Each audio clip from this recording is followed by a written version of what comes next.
How to fake being Southern? I mean, does he mean how to put on a Southern accent? Because if so, I'd love to learn how to do a Southern accent. I think it might be my favorite type of American accent. But what does he mean by fake being Southern? Now, I've spent a good bit of time here on the internet explaining to y'all how things work down here in the South, and I've had quite a few transplants tell me that that information has been pretty helpful. But it got me thinking, what if you find yourself in a situation where you need to fake being Southern today? Well, good luck, buddy. No, but actually there are probably a few things that you need to know that will give you a fighting chance. For example, step one, mastering the Southern accent. Now this one is definitely the hardest one. You know what? We'll just come back to this one. Appetite. Now, you may have heard that statistically speaking, we are some biggins, but we didn't get that way by just sitting around. No, we sat around and ate. Now, undoubtedly at some point, a Southerner is going to invite you into their home to feed you food that they have cooked, and you better eat every single bite. I mean, Trust me, I will. I will. clean that plate, leave no crumb behind. And if by chance you can't do that, well then you better get sneaky like a wet fart. And take that plate and discreetly go to the trash can and do the old scoop and stash method. You know what I'm talking about. Flip that plate upside down and then mash it in the trash can. Act like you're doing everybody a favor by compacting the trash. But if they're not using paper plates and the fine china has come out, you're in too deep. Nothing I can do to help you. Religion is a pretty big deal around here. You've probably noticed a church on every corner down here in the Bible Belt, and that's because we repackage Christianity like Garth Brooks does his best of CDs. So it would be impossible for me to go over every single denomination down here with you, but I can tell you that a lot of the main ones are a lot like Walmarts. Baptist churches are like Walmarts in dry counties, and that could be any size. The small ones all the way up to the supersized ones that have a coffee shop inside. Then there's Pentecostal There's churches with coffee shops inside. What? churches. And there are so many different levels to Pentecostal churches, but just know that it can range anywhere from walking into a Walmart where the music's really loud and you start to feel it, you know, and you start moving and grooving a little bit, all the way up to you walk into a Walmart in another country and you pull the fire alarm. Now, if you've ever been to Walmart in the morning when they cut the music off for a couple hours, that's essentially a Church of Christ. Methodists are like if Walmart broke off from another Walmart and then started to call itself Sam's Club. I really don't know how deep this metaphor goes, and one of them may be requiring membership cards now. I don't know. Just the rest of us just let Methodists be their own thing. Sam's Club, I think you do need to be a member to shop there, don't you? It's kind of like Costco, I think. Non-denominational churches are getting pretty popular down here, and I've noticed with quite a few of them that they are run like a Murphy's Express. You know, the little gas station at the front of the parking lot? Yeah, they've always got one person right in the center of it, pretty much running everything. Then you've got your Episcopalians, your Lutherans, your Presbyterians, and they're like the Walmarts that are in the really nice rich neighborhoods where they try to hide the Walmart with a bunch of trees. They don't want to be associated with the rest of us, for good reason. Now, the dress code in the South is incredibly complicated and ever-changing, but also at the same time, it's incredibly simple. That's because the South only has two categories of dress: regular clothes and church clothes. The tricky part is knowing when to wear what. Going to a gender reveal out back? You wear your regular clothes. Going to a gender reveal at the Outback Steakhouse? That's church clothes. Wedding at a church? Obviously church clothes. Wedding at a barn? That's gonna be regular clothes. Wedding at a church built next to a barn that is specifically for weddings? This is a nice wedding venue, to be fair. You should wear comfortable shoes. There's gonna be a lot of drinking and dancing, probably. College football games. It's gonna be your church clothes. Church softball games. Gonna be a lot of drinking and dancing at that one too, just don't go. Also know that this list will slowly change as you age. The older you get, the more events become church clothes. Like there are little old ladies right now at the grocery store that put on their best hair and makeup just to go buy some bread.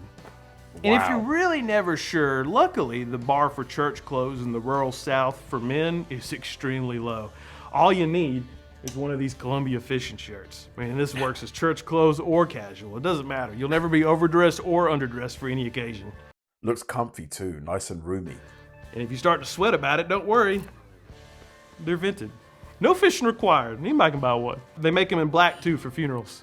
Now, Oh my God. conversating is actually pretty easy down here because it don't take a whole lot to get us rambling. But should you need help to get that ball rolling, just know that there are 3 things that every Southerner is prepared to talk about at any moment. Football, college football. The first is weather. Now ours is usually trying to kill us, so there's a lot to talk about there. It's almost like therapy. The second thing is Dollar General. Just go ahead and ask the Southerner what they think about the new Dollar General that they're building across the street from them. Okay? That may not be true, but it also might be. We just don't know with those dang things. And the third thing is barbecue. Just ask a Southerner where their favorite barbecue is in literally any city, and they by law have to tell you their opinion. I mean, we're like walking Yelp reviews. We've even got pictures if you want to see it. Actually, I've got a great one here, some barbecue nachos I got in Georgia that were massive. Here, let me show you. Now, when it comes to manners, you're gonna have to go all in. I mean, say all the please and thank yous, hold all the doors open, tell everybody Yeah, yes ma'am, no ma'am, yes sir, no sir. that their baby's the cutest one you've ever seen, even though it definitely ain't. And be prepared to say yes ma'am or sir to everyone, regardless of age. I once said yes ma'am to an 8-year-old just because she scared me. It's actually gonna be way easier if I tell you the places in the South where manners ain't expected of you. Like the Costco parking lot, Waffle House, specifically between 1 a.m. and 4 a.m., the school pickup line, whenever your team is playing LSU, any grocery store the day before snowfall, and of course, Atlanta. Now, admittedly, I would love to see manners at all of those places, but just be aware that you ain't gonna stick out, because there's always somebody there that forgot how their mama raised them. Those are the Southerners that you don't ever want to make mad. In the unfortunate case that happens, you should be aware of the Southern scale of anger. Did you know that there's a scale to Southern anger? If a Southerner calls you sweetie instead of sweetie, then they've locked on to you. It's all about the tone. Now, if they hit you with the, well, bless your heart, that means that there is still time to put some distance between you and that angry Southerner. But every word they add to that phrase is less time that you have to get away. So if they hit you with the, well, bless your tiny little precious heart, and you're still standing there, buddy, just hold on, because that horse has already left the barn. The next phase is the come apart, and you're gonna know that you're at it because the Southerner will loudly declare that they are fixing to have a come apart. And they will. The best thing you can do at this point now is talk them down to pitching a hissy fit. And your final warning is silence. That stare right there. This is your last warning. Now, if you're still standing there at that point, I would suggest you get right with Jesus. But even he may not be able to save you now. And of course, that takes us back to mastering the Southern accent, and I'm gonna be...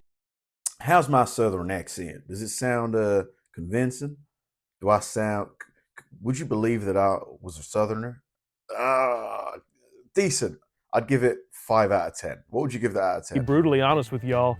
My name's Kabir Considers, and I make YouTube videos. I thought I would have scared you off by now. I don't know why you're still here. Listen, unless you are a trained British actor, you have no chance of fooling us with your accent. So don't even try. Honestly, it's offensive. So under no circumstances should you ever say these things. Man, it's so nice and warm outside. Are you sure that it's gonna storm later today? Why does that salad bar have chocolate pudding? It's just on the other side of Atlanta. It should take you more than 30 minutes to get there. Is the Cajun spicy? No, I don't think dogs are supposed to eat that. Is this bull peanut stand licensed by the health department? So really, the best advice that I could give you is to just tell everybody that you're a Baptist, stuff your mouth with food, and shut up. That's how most of us have survived down here for decades. Fun video, fun video. I mean, the South definitely has its own culture for sure. For sure. I mean, Texas, does it count as the South? Kind of. Very different to New York and California. Very, very different. The vibe, the way the people are. And I really want to explore more of that. I really want to explore more of the South. Thanks for watching, guys. If you enjoyed the video, please like and subscribe, and I'll see you in the next one.